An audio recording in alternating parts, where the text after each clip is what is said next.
Tapi ya alhamdulillah lambat laun udah mulai bisa beradaptasi, udah mulai bisa berbaur gitu. Dan sekarang ini juga malah ngerasa nyaman tinggal di Malaysia.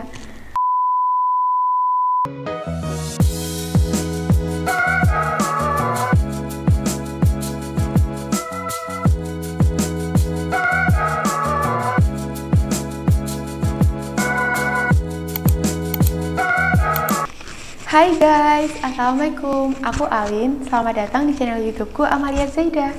Di video kali ini aku mau bahas tentang suka dan duka TKI bekerja di Malaysia. Buat teman-teman yang mau jadi TKI, tentu penasaran dong, kira-kira apa aja sih suka dan duka TKI bekerja di Malaysia? Nah, menjadi TKI tentu bukanlah hal yang mudah ya guys, karena kita membutuhkan mental dan juga fisik yang kuat agar kita bisa bertahan hidup di negeri orang. Dan tentunya kita juga akan bekerja dengan orang asing yang belum pernah kita temui sebelumnya. Nah, di video kali ini aku akan bahas tentang suka dan duka TKI bekerja di Malaysia. Di sini aku akan bahas sukanya dulu ya guys. Oke, jadi suka yang pertama adalah, ini nggak tahu ya kalau menurut kalian suka atau duka, tapi kalau menurut aku sendiri ini adalah sukanya, yaitu bisa ngerasain tinggal di luar negeri atau di negeri orang, yang tentunya mempunyai suasana yang berbeda dan juga mempunyai tantangan sendiri ya guys. Beda kalau kita itu kerja di negeri sendiri, itu rasanya pasti beda banget. Nah, ini kalau menurut aku termasuk kesukanya karena kayak dapat pengalaman baru gitu. Lanjut, suka yang kedua adalah gaji lumayan besar. Kerja di luar negeri itu memungkinkan kita buat mendapatkan gaji yang lebih besar ya guys. Ya walaupun kalau kerja di negeri sendiri itu gajinya juga ada yang besar, tapi di sini itu enaknya banyak fasilitas yang disediakan sama pihak majikan guys. Seperti kayak fasilitas rumah, fasilitas transport, fasilitas klinik, kayak gitu udah disediakan gratis. Untuk rumahnya atau tempat tinggal itu kita dikasih 1 unit rumah.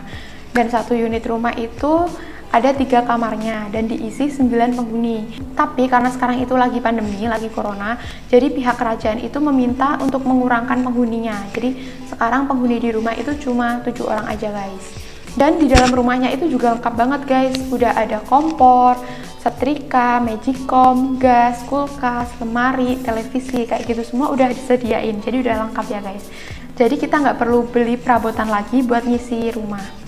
Dan tiap bulan itu kita cuma ngeluarin biaya buat makan, biaya buat hangout, buat kirim orang tua, sama buat nabung untuk masa depan gitu ya.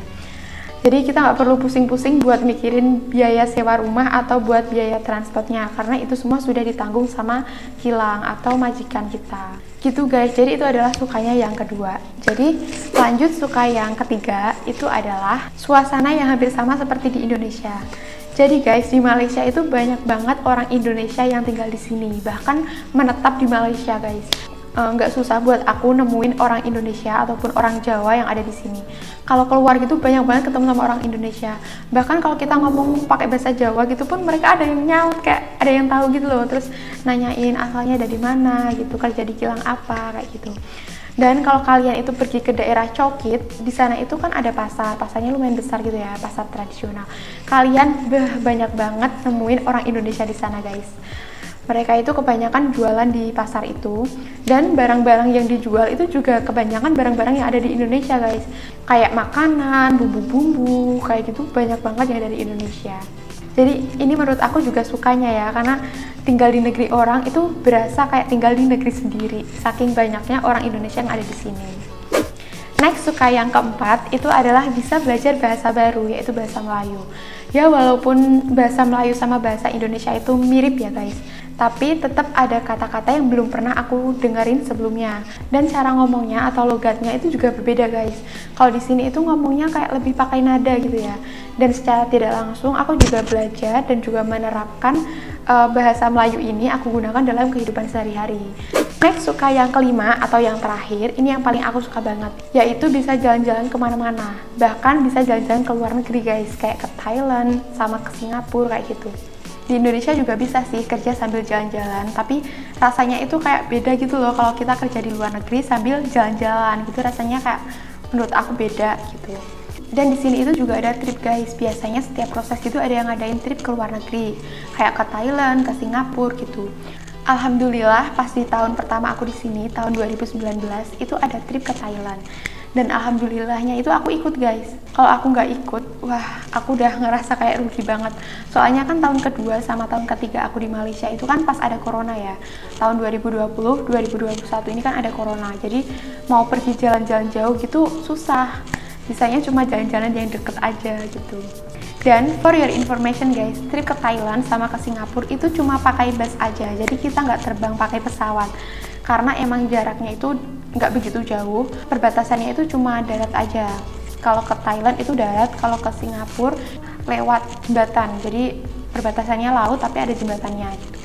Dan biayanya itu juga terjangkau banget guys, nggak lebih dari 1 juta. Kalau nggak salah dulu itu waktu aku trip ke Thailand cuma bayar sekitar 210 ringgit atau sekitar 700.000 rupiah.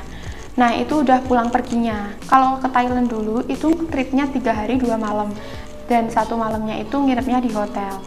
Kalau trip ke Singapura itu bayarnya lebih murah lagi guys, cuma 130 ringgit atau sekitar 450.000 rupiah aja. Itu PP-nya.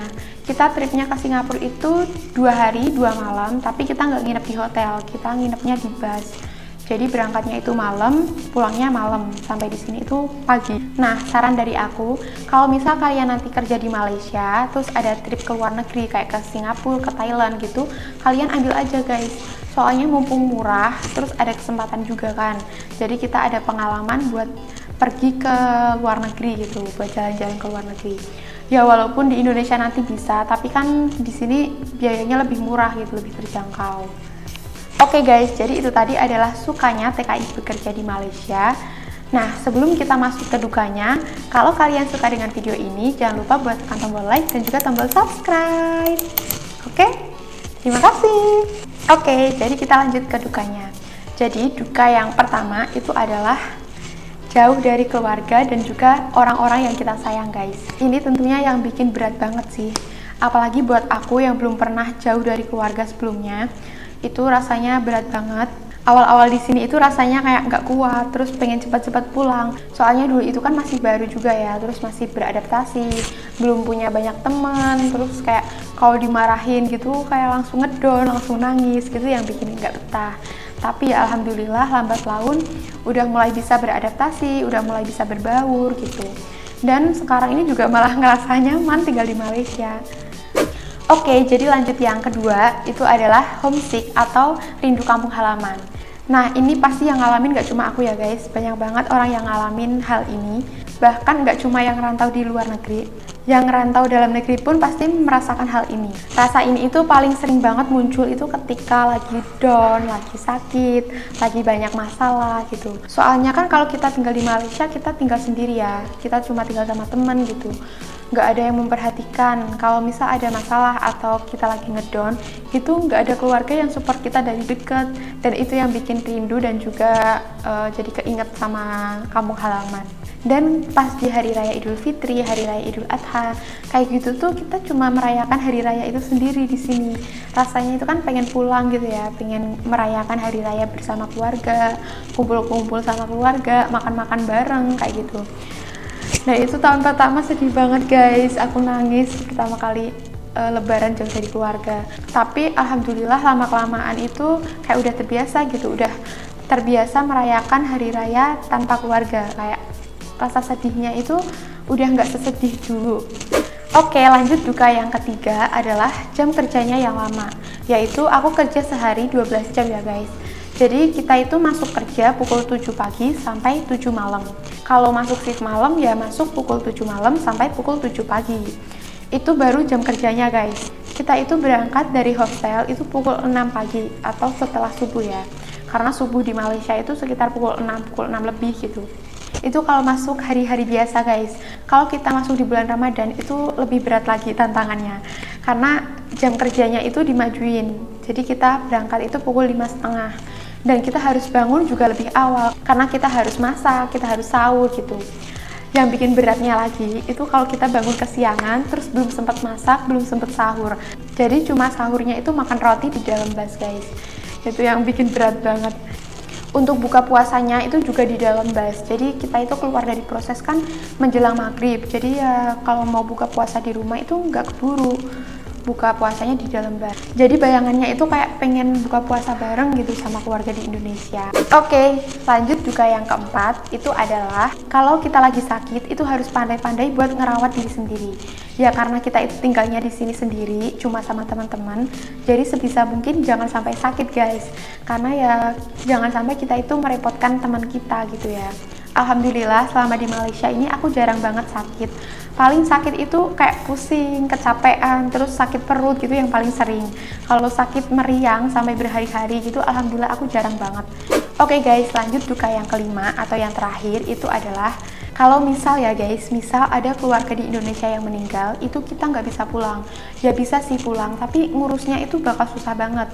Dan kalau udah pulang, itu kita mau balik ke Malaysia itu juga susah, bahkan nggak bisa. Apalagi lagi corona kayak gini, itu susah banget.